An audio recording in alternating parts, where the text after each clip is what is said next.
Hey, good morning, everybody. This morning's gospel text is Matthew chapter 25. We're beginning at verse 31 and taking it to the end of the chapter. This is one of Jesus' most well-known parables, and perhaps one that causes us the greatest degree of heartburn. It's frequently titled The Final Judgment. Jesus describes a scene where the Son of Man returns, the second coming being described here, with all of his angels. He sits upon the throne as king, clearly, and then divides the earth's population into two groups, the sheep on his right and the goats on his left. Now, you might be asking yourself, what is Jesus' problem with goats? This is a parable, and so he's using the stereotypical personalities of these two animals to make his point.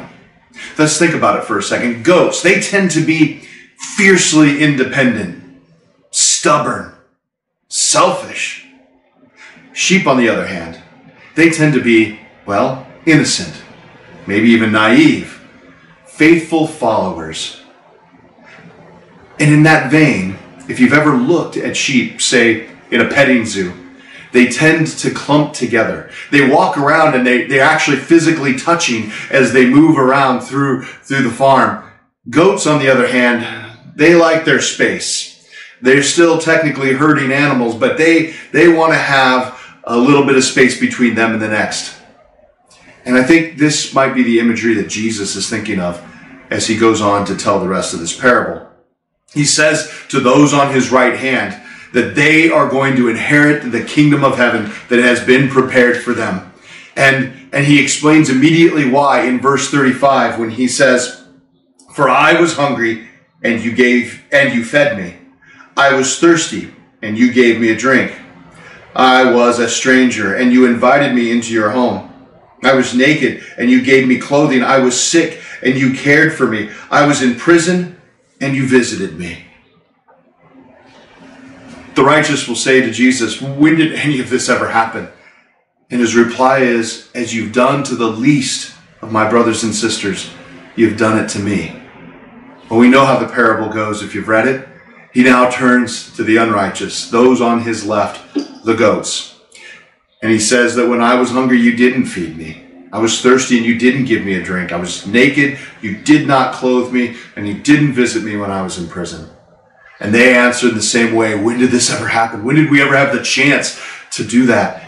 And he says the same, "As you've done to the least of my brothers and sisters, you've done to me." Our call as followers of Jesus Christ is to share the good news with absolutely everyone, to be innocent as we share that message, to gather people together, to love on them no matter who they are. Goats, like I said, tend to be independent and a bit selfish. They tend to discriminate. That is not the call for this message.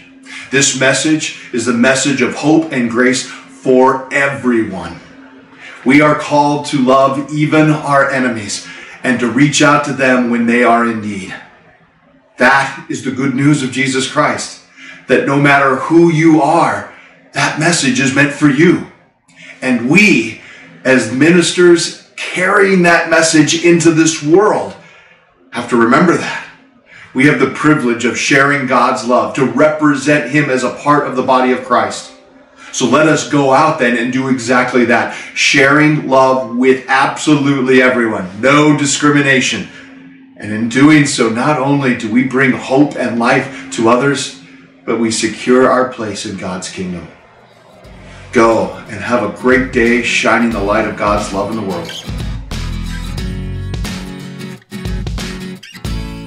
If these devotional videos are helpful to you, subscribe to our channel and click the notification button so you know when we post a new video. And of course, please share them with others.